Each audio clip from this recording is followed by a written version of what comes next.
इच्छा है हमसे पुण्य हो और पाप ना हो, सब चाहते हैं। आज मैं आपको ऐसी प्रक्रिया बता रहा हूं जिसमें 1 रुपए का खर्च नहीं है और पुण्य बहुत मिलेगा। आप सोच रहे होंगे ऐसा कैसे हो सकता है कि हम 1 रुपए खर्च ना करें और पुण्य भरपूर मिले। हो सकता है क्या? क्यों सीमित भाई, ऐसा हो सकता कि हम 1 रुपए का खर्च ना करें और पुण्य बहुत सारा मिले? क्या संभव है? बोलो ना। हाँ जी, संभव है? नहीं। लेकिन आचार्य भगवंत भट्ट के स्वामी महाराज को कह रहे हैं, पूछ भी लिया भगवान से कि मैं कैसे चलूं, मैं कैसे बैठूं, मैं कैसे बोलूं, मैं कैसे खाऊं, मैं कैसे सहन करूं जिससे पाप का बंध ना हो। प्रश्न है, हम प्रतिदिन सोते भी हैं, चलते भी हैं, बोलते भी हैं, लेकिन चलने, बोलने, बैठने, खाने, सोने, पीने सब में हम क्या कर रहे हैं? बोलो ना, पाप कर रहे हैं। पाप से बचना है तो क्या करना होगा? क्योंकि ऐसा कोई स्थान नहीं जहां पर जीवों की भरमार नहीं। हमारे नासिका में जो छिद्र है ना, जो कान में छिद्र है, उस छिद्र में भी असंख्यात जीव है। अब वो कैसे करें कि हम पाप से बचें? अगर हम सोते समय करवट बदलते हैं तो भी पाप। करवट बदलना तो दूर की बात, हम बिस्तर पर लेटते हैं तब पर भी पाप।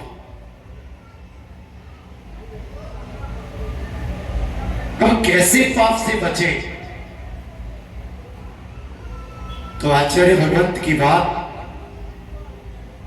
भगवान के दिव्य ध्वनि के माध्यम से जो प्राप्त हुई, उसमें लिख रहे हैं कि जदम चले जदम चिट्ठे जदमासे जदम सहे जदम भुज्जे चवासे च एवं पावम न बच्चति। बोले कुछ नहीं करना, जो तुम कर रहे हो करना वही है, बस यत्न पूर्वक करो। क्या कह दिया? बोलो ना, समझ में आ रहा? आ रहा ना? सुनाई पर व्यक्त दे रहा होगा। तो उन्होंने कहा कि जो तुम कर रहे हो ना, उसमें मात्र इतना करो कि यत्न पूर्वक करो, पुण्य लगेगा। कैसे? हम चल रहे हैं तो हम भूमि देखकर चलें,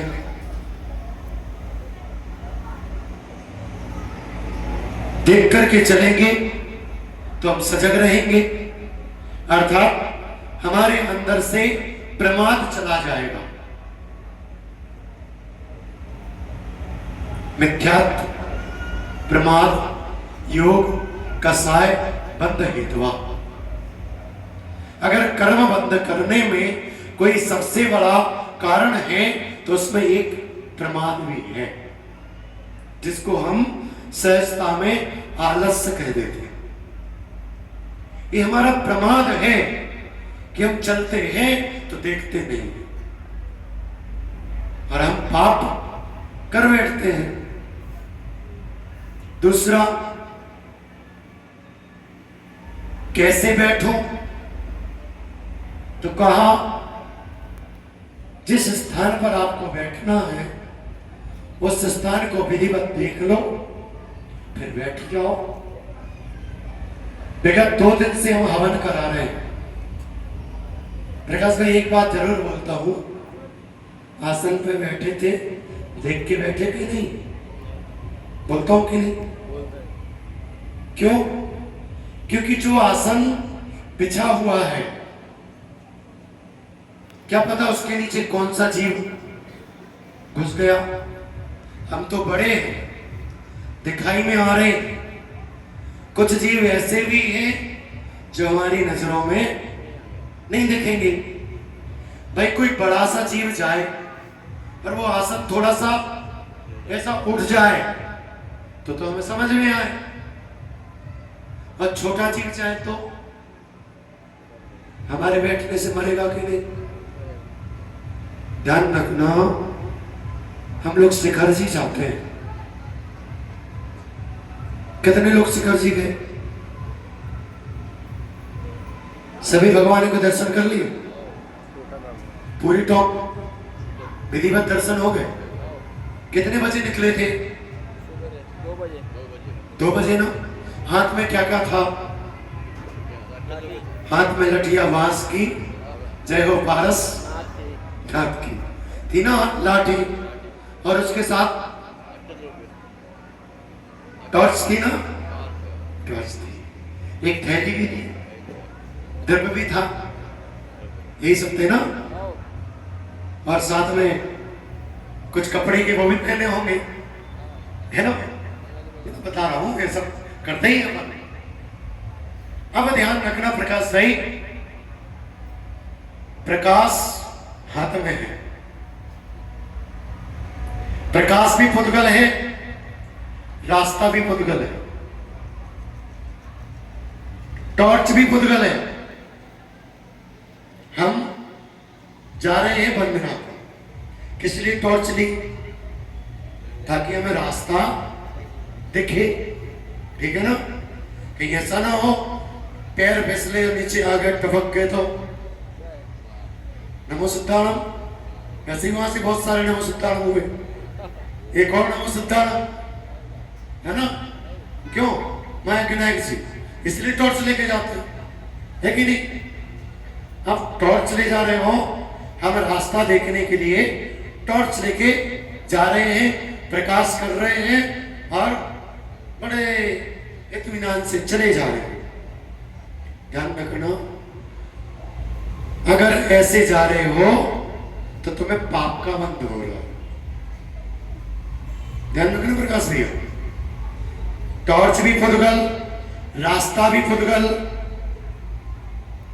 प्रकाश भी पुद्गल, वही वस्तु पाप करा रही है, और वही वस्तु थोड़े से विचार चेंज करने पर पुण्य कराएगी।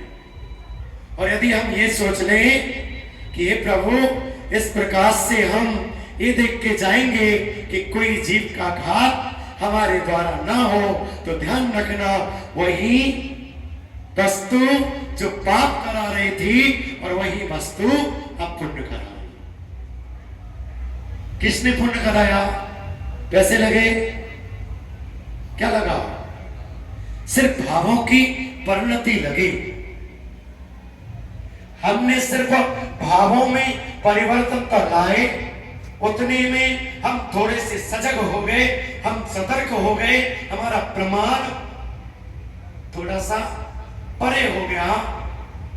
तो क्या हुआ बेटा? प्रकाश भी पुद्गल था, टॉर्च भी पुद्गल थी, रास्ता भी पुद्गल था, लेकिन बनने वाले कर्म एक पाप रूप थे और एक पुण्य रूप हो गए। लगा पैसा आपका? बोलो ना, नहीं लगा ना? मंदिर में जाते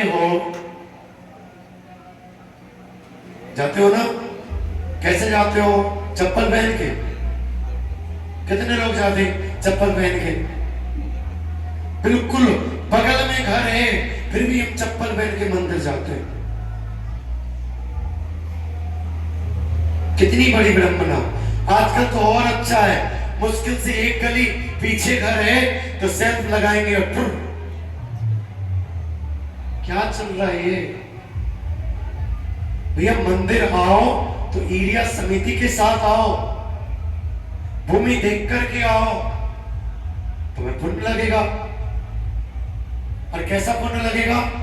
वो ऐसा पुण्य होगा जो आपके पुण्यानुबंधी पुण्य में सहयोगी बनेगा, आपको भगवान बना देगा। लेकिन हम करते क्या हैं?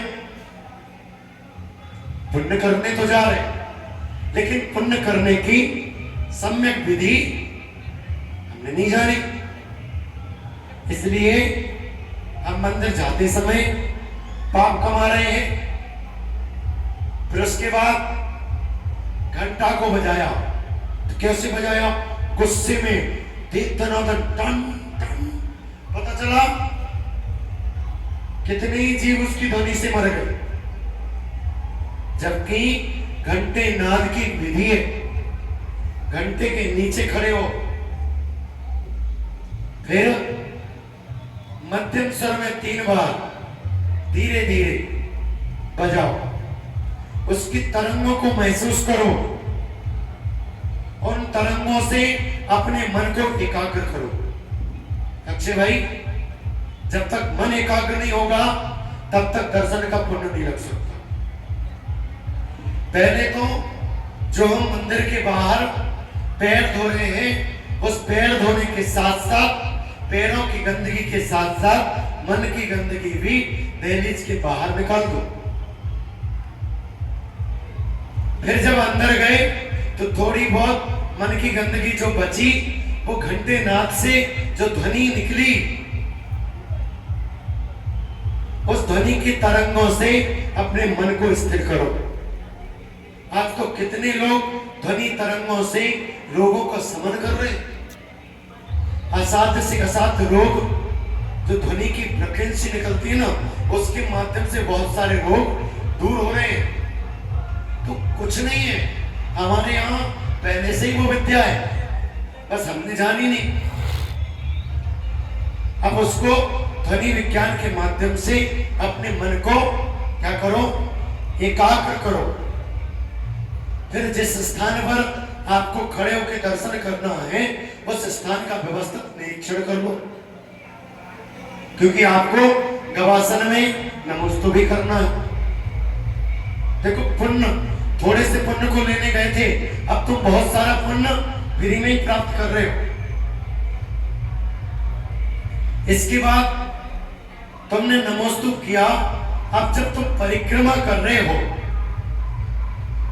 तो परिक्रमा स्थल को देख करके परिक्रमा करो, इधर उधर मत देखो। अगर इधर उधर हमारा ध्यान है, हम एकाग्र नहीं है, तो ध्यान रखना परिक्रमा स्थल में जितने जीव मरेंगे उससे तुमने दर्शन से उतने पुण्य नहीं कमाया जितना आपने उन जीवों को मार करके पाप कमा लिया। अब क्या करना? व्यवस्थित देख करके चलो। चलो, ये तो हुई मंदिर में पुण्य कमाने की बात। इसी तरह हम अपनी किचन में भी, किचन नहीं सॉरी, रसोई घर, जिनके घरों में किचकिच होती ना, वही किचन है। जिनके घर में रस बरसता है, वो रसोई है। सोच लो, तुम्हारी रसोई है कि किचन है? ये तो तुम्हें निर्णय करना है। अगर अशुद्ध सामग्री का निर्माण हो रहा है और परस्पर में एक दूसरे के लिए खींचातानी चल रही है, तो तुम्हारी किचन है। और अगर व्यवस्थित शुद्ध मन के साथ व्यवस्थित भोजन तैयार हो रहा है और परस्पर में किसी भी तरह की खींचातान नहीं है, तो तुम्हारा घर रसोई घर है। निर्णय आपके हाथों में, आपको रसोई घर बनाना है कि किचन बनाना है। अगर किचकिच करके सास बहू के सीरियल हॉट स्टार देखते हुए करोगे तो किचन है, और भक्ति संगीत स्तोत्र आदि पाठ करते हुए भोजन बनाओगे तो रसोई घर है। किचन का भोजन करोगे तो बीमार होगे, और व्यवस्थित भक्तामर आदि के साथ भोजन बनेगा, अच्छे परिणामों के साथ भोजन बनेगा, तो तुम्हारे रोगों को दूर करेगा। भाई, कहीं दूर नहीं जाना, हमें अपना दैनिक जो कर रहे हैं ना, उसको थोड़ा सा परिवर्तित करना। निश्चित मानिए आपके बहुत सारे उपाय तो घर में ही मिल जाएंगे। जैसा खाओ अन्न, बोलो ना, अरे जोर से बोलो, जैसा खाओ अन्न और जैसा पियो पानी। सोच लो, अगर अन्न दूषित खा रहे हो, सास बहू के झगड़े वाले सीरियल देख करके खा रहे हो, मन में कलुषता भरी पड़ी है, इनको और अभी जाना है, मुझे सुबह सुबह से उठना पड़ता है, टिफिन लगाना पड़ता है, बच्चों का तो कुछ नहीं है, हमारा और दिमाग खराब हो जाता, सुबह सुबह से किचन में जाओ। भाई करना ही है तो अच्छे भावों से करो, है कि नहीं? कर ही रहे हो तो अच्छे से करो। देखो ऐसा तो है नहीं कि आपके संश्लेषित परिणाम करने से वो काम नहीं करना हो या तुम छोड़ दो, ऐसा तो होना नहीं है। करना तो आपको ही है, भले देवरानी जेठानी करे, सास बहू करे ना करे, करना है तो अच्छे से करो। अब अक्सर भैया एक समस्या ये होती है, और सास किचन में ना जाए तो जो रसोई घर में काम कर रही है ना, उनका और पारा गरम। कम से कम सब्जी तो सवार देती, छील ही देती, चावल ही धोके दे देती, पड़ी है वहां से ऑर्डर देंगे मुझे पकौड़ी खाना, भाई खिलाना ही है तो अच्छे से खिलाओ। क्यों? देखो दुख कब होता है? जब हमें अपेक्षा होती है, उस अपेक्षा की उपेक्षा हो जाए तो हमें दुख होता है। हम अपेक्षा ही नहीं करें तो दुख का है। मान लो सास अपने मायके चली गई, अब घर में तुम ही हो, तुमको ही सब करना है, अब गुस्सा नहीं आएगी। सास मायके से आ जाए, एक दिन तो अच्छे से खिलाओगी, दूसरे दिन से वो रसोई घर में ना आए तो क्या होगा? उतने पे सास लाठी लेके चलती हो और मंदिर में जाके डांस करने लग जाए, अब बहू का क्या हो? अब तो सोच लो, उन सास का बेड़ा गर्क होने वाला है कि मंदिर में तो नाच रही है और घर में एक कदम बिना छड़ी के नहीं चल रही है। अब बहू क्या कहेगी? माँ जी ये बहानेबाजी दूसरे को दिखाना, मैं देख के आई हूं, आधा घंटा तुमने नाचा था, क्या होगा? देखो परिणाम निर्मल रखो, जितने विशुद्ध परिणाम होंगे, जितने अच्छे परिणाम होंगे, चाहे तुम गृहस्थी के काम करो, चाहे मंदिर के काम करो, चाहे व्यवस्थापक के रूप में काम करो, अगर परिणाम अच्छे हैं तो पुण्य बनेगा।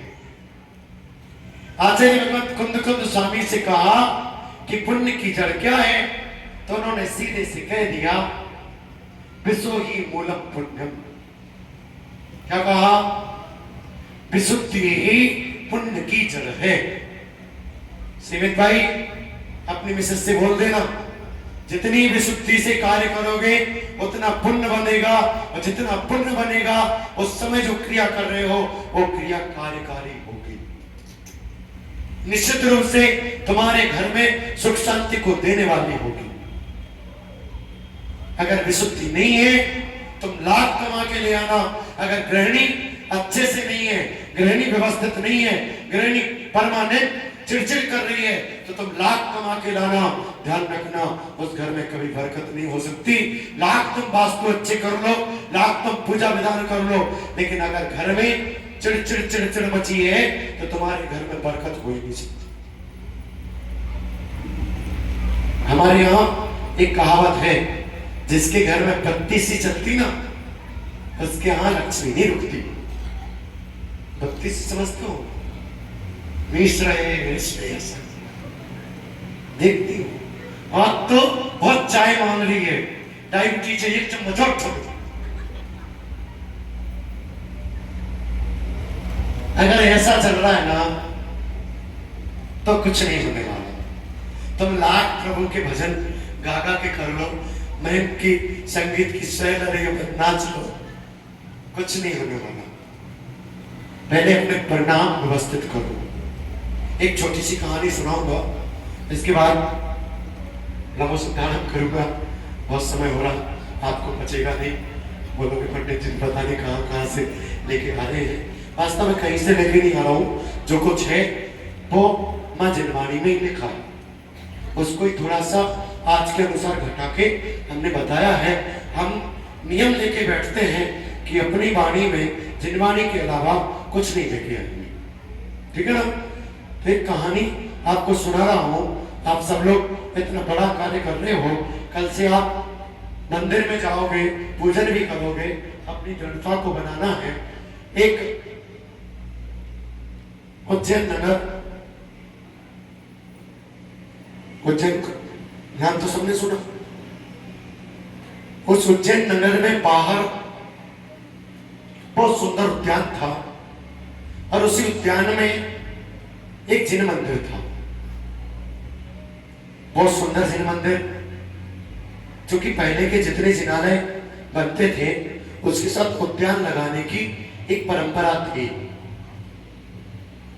सामने एक आम्र का वृक्ष था, उस आम्र के वृक्ष पर एक तोता रहता था और वो तोता प्रतिदिन ये देखता कि बहुत से श्रावक सृष्टि आते मुट्ठी बंद करके, लेकिन जब मंदिर से बाहर जाते तो क्या होता, बोलो ना, हाथ खाली रहते। क्योंकि उस तोते ने ये नहीं सोचा कि मुट्ठी भर करके थोड़ा सा लाते हैं, लेकिन हाथ फैला के जब जाते हैं ना तो बहुत कुछ लेके जाते हैं। ये बनिया बहुत शाने, इतना सा भगवान के सामने लेके जाते हैं और इतना कुछ प्राप्त कर लेते हैं।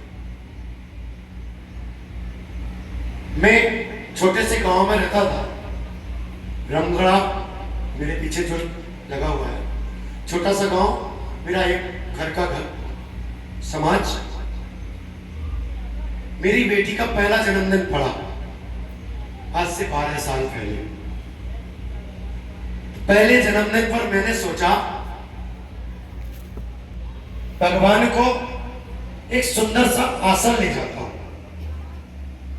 मैं उस समय बांसवाड़ा में था, तो वहां मैंने लगभग 3-4 हजार रुपए का एक कमल खरीदा मार्बल का। तो वहां 24 के कमल आए थे, तो उसके साथ मैंने अपना कमल भी मंगवा लिया। अब वहां पे सोना का वर्क हो रहा था, मैंने उनको बोला कि मेरे इस पर सोने का वर्क मत करना, सिर्फ गोल्डन पेंट कर देना, क्योंकि सोना तो दूसरा लगा रहा, अब वर्क को तो सोना चाहिए नहीं। लेकिन जब वो कलर हो रहा था तो सामने वाले ने अपनी तरफ से उसका भी सोने का पॉलिश करा दिया। अब मैंने उस कमल को एक पिट्ठू बैग में रखा और अपने कंधे पर लाद के वो कमल बस तक लाया। जहां जहां बस बदली वहां भी कंधे पर वो कमल रहा। मैंने अभी उसकी शुद्धि नहीं की, लेकिन भावना क्या थी कि भगवान का कमल है, भावना ये थी। मैं बांसवाड़ा से रमगढ़ा तक लगभग 19 घंटे की यात्रा करके उस कमल को लाया, शुद्धि पूर्वक भगवान को उस कमलासन पर विराजमान की। अब देखो उस कमलासन का चमत्कार मेरे जीवन में क्या घटित हुआ। मैं गांव छोड़ करके उस कमलासन के सहारे एक सागर नाम का आचार्य देवनंदी जी की जन्मभूमि, विभव सागर, सुनील सागर, आर्ष कीर्ति, जिनमती, गुणमती, बहुत सारे साधु संत हमारे गांव से हैं। तो उनकी जन्मभूमि में मुझे भाई साहब उस कमलासन का प्रभाव ये रहा कि धीरे से 2016 में मेरा मकान भी बन गया कमलासन के प्रभाव से। अब उस कमलासन का इतना प्रभाव रहा कि जिन्होंने सोने का वर्क कराया था उनके भाव हुए कि रमगढ़ा के मंदिर का जीर्णोद्धार कराना। तो उन्होंने अपने तरफ से मंदिर बनाया, मंदिर का जीर्णोद्धार कराया, वेदी निर्माण कराई और पंचकल्याण की बात सिर्फ वेदी प्रतिष्ठा की बात आई। और कमलासन का प्रभाव बता रहा हूं, सिर्फ एक कमलासन का प्रभाव। धीरे से मेरे चाचा जी मजाक में बोले कि वेदी प्रतिष्ठा का खर्चा कितना? मैंने कहा लगभग 3.5-4 लाख। बोले सिद्ध चक्कर तो? मैंने कहा 7-8 लाख। अब बोले पंचकल्याण करें तो? मैंने छोटे रूप में करेंगे तो 12 से 15 लाख में अपन कर सकते हैं। बोले बस 7-8 लाख होना है तो पंचकल्याण करो। उन्होंने ये बात मजाक में बोली, लेकिन जब मीटिंग हुई सब लोग वेदी प्रतिष्ठा को ही एग्री हुए। धीरे से पता नहीं क्या हुआ और सुबह सुबह सब लोग बोले अच्छा अपन पंचकल्याण की योजना बनाए, कौन से महाराज जी को लाएंगे? तो मन में था विशुद्ध सागर जी को ले आते। उस समय विशुद्ध सागर जी का चातुर्मास भिंड में और सुप्रभ सागर जी का चातुर्मास हमारे गांव से 17 किलोमीटर की दूरी पे बड़ावड़ा में। हम लोग तैयार हुए तो बोले ऑप्शन तो बना लो, अगर विशुद्ध सागर जी ना मिले तो लगभग 50 किलोमीटर की दूरी पर निरंजन सागर जी, 85 किलोमीटर पर विनश्य सागर जी और 17 किलोमीटर पर सुप्रभ सागर जी विराजमान थे। मन बना, गए, भिंड पहुंचे तो भिंड में क्या हुआ कि जब भिंड जाना था ना उसके पूर्व एक थोड़ा सा सुप्रभ सागर जी के पास गए, निवेदन किया कि हम लोग वहां जा रहे हैं भिंड, तो महाराज जी निवेदन कर रहा हूं कि एक पत्र लिख दो तो वो आ जाएंगे। तो सुप्रभ सागर जी ने जो पत्र लिखा ना, जो डेट हमारी थी उसी डेट में बड़ावड़ा के बगल में 6-7 किलोमीटर पे एक स्वरी ग्राम था, उसके पंचकल्याण का संदेश लिख दिया। पहुंच गए, पत्र दे दिया। बोले पंडित जी बोलो डेट बताओ, कौन सी डेट में? मैंने कहा महाराज जी 4 फरवरी से 9 फरवरी तक हमें पंचकल्याण करना। तो दूसरी डेट नहीं है। बोले क्यों? मैंने कहा महाराज 6 दिन में 5 उत्तम, इससे अच्छा मुहूर्त मेरे पास है नहीं। तो बोले मैं तो नहीं आ पाऊंगा। मैंने कहा गुरुदेव रंजन सागर बैठे, निश्चय सागर जी हैं, सुप्रभ सागर जी हैं, जिन्हें आप आज्ञा दो हम उनसे करा लेंगे। तो उन्होंने पत्र में लिख दिया कि सौरे का पंचकल्याण आगे पीछे करो, रंगड़ा का पंचकल्याण सुप्रभ सागर तुम्हें करना। और अक्षय भैया जिसकी योजना बनी 3100 रुपए कूपन योजना से सौधर्मेंद्र 3100 का, कुबेरेंद्र 3100 का, जितने इंद्र बने सारे 3100 रुपए के। और पंचकल्याण कितना ऐतिहासिक हुआ कि गुरु जी के मुख से आज भी निकलता है कि रंगड़ा जैसा पंचकल्याण में एक भाव समझो थे सिर्फ कमलासन प्रदान करने के, उसके माध्यम से कितना हमें मिला हम खुद नहीं बयां कर सकते। तो कहने का तात्पर्य है कि वो जो मुट्ठी भर चावल हम लेकर के प्रभु के सामने जाते हैं, उन चावलों से क्या मिल रहा है ये हमें खुद पता नहीं। तोता ने भी सोचा जब ये लोग लेके आते हैं तब तो सामने ही रहते, हम भी कुछ ना कुछ चढ़ाएंगे तभी खाएंगे। हम तो जैन होकर के पहले खा लेते हैं, बाद में जाए जान नहीं जाए। तो तोता था, नियम ले लिया, वो जाता छोटी सी चोंच से एक किसी के खेत से कुछ लाता और भगवान की वेदी पे चढ़ाता, और उसकी भक्ति के प्रभाव से वो जो वस्तु थी ना वो चमकदार बन जाती। तो जो वहां का सेवक था वो जैसे ही लेके सेठ जी के पास गया, दिखाया, तो उसने कहा भाई बहुत बहुमूल्य रत्न है, ऐसा कौन धनाढ्य और इस उज्जैनी नगरी में हो गया जितना बहुमूल्य रत्न चढ़ा रहा है। आश्चर्यचकित उसने वो रत्न उसी को दे दिया कि भाई चढ़ी हुई वस्तु है, तेरी है, तू संभाल, लेकिन बहुत बहुमूल्य है, इसकी कीमत इतनी है कि मेरे पास वो संपत्ति नहीं है कि मैं इसकी कीमत दे सकूं। इतना बहुमूल्य है। वो तो गदगद हो गया। प्रतिदिन यही होने लगा। वो जूता चढ़ाता, चमकता, उठाता, चल लेता। एक दिन की बात, रत्न नहीं चढ़ा तो उसने सोचा अभी वो सेठ जी नहीं आए होंगे जिनको दर्शन करना है, थोड़ी देर हम अपना बाकी का काम समाप्त करते हैं, तब तक सेठ जी दर्शन करके चले जाएंगे। तो आपको लग रहा हो कि पंडित जी झूठ बोल रहे हैं, तो आप जाना सकल कीर्ति महाराज की पुण्यास्त्र कथा को खोल के देखे ना, उसमें संस्कृत में एक कहानी लिखी है। मैं आपको हिंदी में सुनाता हूं, मेरा खुद का नहीं। अक्षय के विषय में आचार्य सकल कीर्ति महाराज ने इस कहानी को लिखा, ठीक है ना। तो साधु और गुरु तो गलत नहीं लिखेंगे, उन्हीं की लिखी आपको बता रहा हूं। तो क्या हुआ, जैसे वो काम करके आया तो वो बहुमूल्य रत्न वेदी पे चमक रहा था।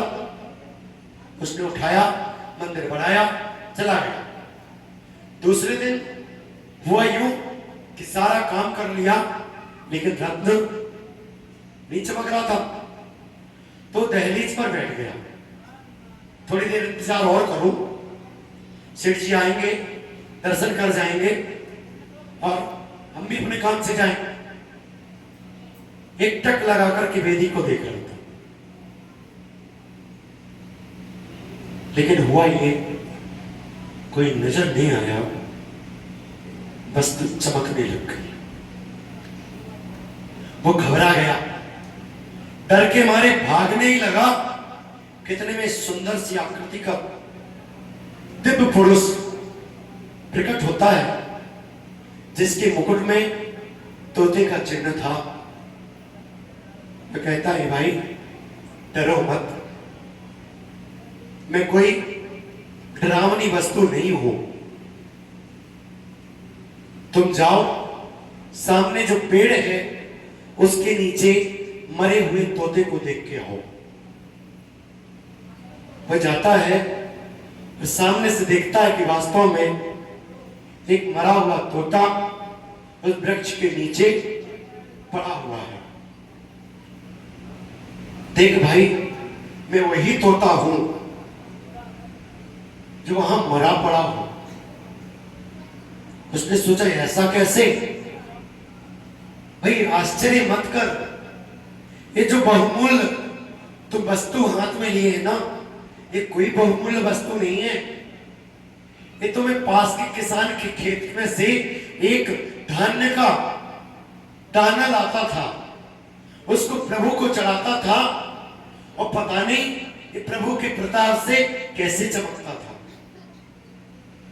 और उसी एक चावल के दाने को या यूं कहूं धान्य के दाने को चढ़ाने के प्रभाव से मैं आज स्वर्ग में देवपद को प्राप्त हो गया हूं।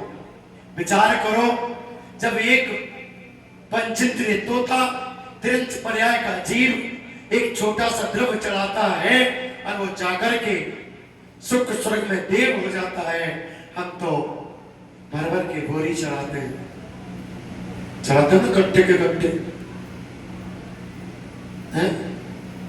खड्डे भर भर के बादाम चढ़ा दी। क्या हुआ? क्यों नहीं हमें उस चढ़ावे का फल प्राप्त हो रहा है? क्योंकि हमारे चढ़ावे में दिखावा है, उसके चढ़ावे में दिखावा नहीं था। हम प्रदर्शन करते हैं और वो प्रिय दर्शन कर रहा था। वो प्रिय दर्शन कर रहा था, हम प्रदर्शन कर रहे हैं। हम प्रदर्शन में अटक गए हैं, हमें क्या पहन के आना है, हमें कैसा लाना है, हम क्या करें, दिखाने के लिए हम कर रहे हैं। जर्जर दिखावा होगा, ध्यान रखना अच्छे भाई, तब तक पुण्य नहीं हो सकता। और जब जब प्रिय दर्शन होगा उस समय प्रदर्शन की कोई आवश्यकता ही नहीं होगी। तुम क्या लाए हो, क्या लेकर आए हो, क्या चढ़ा रहे हो, क्या कर रहे हो, इससे कोई प्रयोजन नहीं है। भाव कितने उत्कृष्ट है। सुंदर सी वेदी तो बन गई, मन वेदी को और सुंदर कर लो। अगर मन वेदी सुंदर हो गई तो निश्चित मानिएगा जो भी भगवान को विराजमान करेगा और जो भगवान की आराधना करेगा, ध्यान रखना, तुम चावल चढ़ाना और तुम्हारे घर में कैसे हीरे मोती जवाहरात की बरसात होगी, कहीं से कुछ लेने नहीं जाना। हकीकत बता रहा हूं, मैंने तो इतना अपने जीवन में पुण्य सजोया है, इतना पुण्य सजोया है और आज भी सजो रहा हूं। आप क्रिया करते हो, मैं गदगद भाव से पुण्य को कुछ नहीं लाता, लेकिन पुण्य बहुत कमा के जाओ। करना तो है, लेकिन विक्की भाई तुम वेदी तो पेंट कर रहे हो, वेदी पर बहुत सुंदर तुमने चित्रकारी कर दी, लेकिन चित्रकारी करते समय इतना और थोड़ा सा ध्यान रखना कि प्रभु की वेदी का हम कर रहे हैं तो थोड़ा परिमार्जन करके करना, तो तुम्हें पुण्य भी मिलेगा और धर्म तो मिलना ही। ध्यान रखना, तुम्हारे यहाँ की वेदी जैन भाई ने चित्रकारी करी है, अन्यथा ना जाने कितने लोग तो किन किन को लेकर के वेदी की चित्रकारी कराते हैं। कम से कम वो अच्छे परिणामों से, निर्मल परिणामों से उसने चित्रकारी कर रहा था। गुरु भक्त है, गुरुदेव बोल देते बेटा आ जाओ, कभी नहीं बोलता कि क्या देना क्या नहीं देना। लाख बने लाख पकड़े, गुरु भक्ति है, गुरुदेव ने बोला तो चला। ये भाई सामान्य नहीं है, छोटा है कद में, लेकिन इसके पास जो कुछ है ना, कितने ही लोग फोन करते हैं भैया कार्यक्रम करा दो, एक ही बात गुरुजी से पूछ के बताते हैं। क्या बोलता है? उसकी कला का हम क्या दे पाएंगे? या ये जो हमारे बीच में पंडित जी आए ना गुड़गांव से, सचिन भाई को पता है, हलोदी खेड़ा वाले तो अच्छे से परिचित है, इनके पास समय नहीं है। ये भारत ही नहीं, दुबई कुवैत पता नहीं कहां कहां जाकर के वास्तु विजिट करते हैं और लाखों में लाते हैं। हम क्या दे सकते हैं उनको? सिर्फ गुरु भक्ति है, गुरुवर का आदेश है, अपने कार्यक्रमों को ड्रॉप कर देते। कल चर्चा कर रहे थे अखिलेश भाई, इतनी सारी विजिट हमारी चली गई है, अब बोलो लौट के फोन भी नहीं लगा रहे, अपना लॉस करके सिर्फ इसके लिए कि आपके भगवान व्यवस्थित बैठ जाएं, क्योंकि गुरु भक्ति है। गुरुदेव ने कहा है कि लोधी खेड़ा वालों के भगवान बैठा अपना स्वयं का हित इतनी चाहते, वो जानते हैं कि गुरुदेव का आशीर्वाद है। गुरुदेव ने कह दिया पत्थर की लकीर, और पत्थर की लकीर कर दिया तो हम फकीर नहीं रहेंगे, अमीर तो हो ही जाएंगे। ध्यान रखना, ये तो सब कमाते हैं, लेकिन उनके चरणों की सेवा, गुरु देव के वचनों पर खड़े उतरना सबके बस की बात नहीं है। हकीकत बता रहा हूं, वो 7-8 दिन में लगभग 2-4 लाख रुपए कमाएंगे, और तुमसे नहीं, सिंधियों के काम करते, पंजाबियों के वास्तु विजिट करते, अग्रवालों के वास्तु विजिट करते, जैन समाज से कम और जैनों से बहुत कमा रहे, फिर भी मात्र प्रभु भक्ति, गुरु भक्ति, इसके लिए वो खिंचे चले आते हैं। उनके पास काम की कोई कमी नहीं है। बहुत बड़ा व्यक्ति, जैन धर्म का सबसे बड़ा वास्तुकार अगर वर्तमान में है वो मुकेश भैया है। उनके पास कोई डेट खाली नहीं रहती, चाहे किसी भी तरह का। लोग तो मात्र 8 दिशाओं को साधते हैं, वो महावास्तु को जानते हैं। महावास्तु अर्थात बारीक से बारीक दिशा के भी कितनी भेद करके वो अपने घर में बैठ के तो फोन करना, वो बता देंगे कि तुमने अपने घर की झाड़ू कैसी ढंग की, इसके कारण ही हो रहा। इतना बारीक वास्तु की पकड़ मुकेश भैया के पास है। वो सब कुछ छोड़ करके आपके पास आए हैं, ऐसे शख्स की हमें बहुमान करना है। वास्तव में गजब इनके पास विद्याएं हैं, उन विद्याओं का हम सब यहाँ पर देख रहे हैं। और सबसे बड़ी विद्या तो वो है जो वहां बैठे हैं ना, जिनको कुछ नहीं ले जाना, ऐसे ही बिच्छी झाड़ के चले जाएंगे। तुम्हारा मंदिर तुम्हारे लिए, तुम्हारी प्रतिमा तुम्हारे लिए, तुम्हारा कार्यक्रम तुम्हारे लिए, कुछ भी नहीं ले जाएंगे, चलते बढ़ेंगे। ऐसे गुरु चरणों से जुड़ के रहिएगा, ऐसे गुरुओं के चरण सदैव पकड़ के रखिएगा और ऐसे उपकारी गुरुवर को कभी मत भूलिएगा। बस इतना विनय निवेदन आपसे है। बोले नंदानंद सत परमेश्वरी भगवान की जय।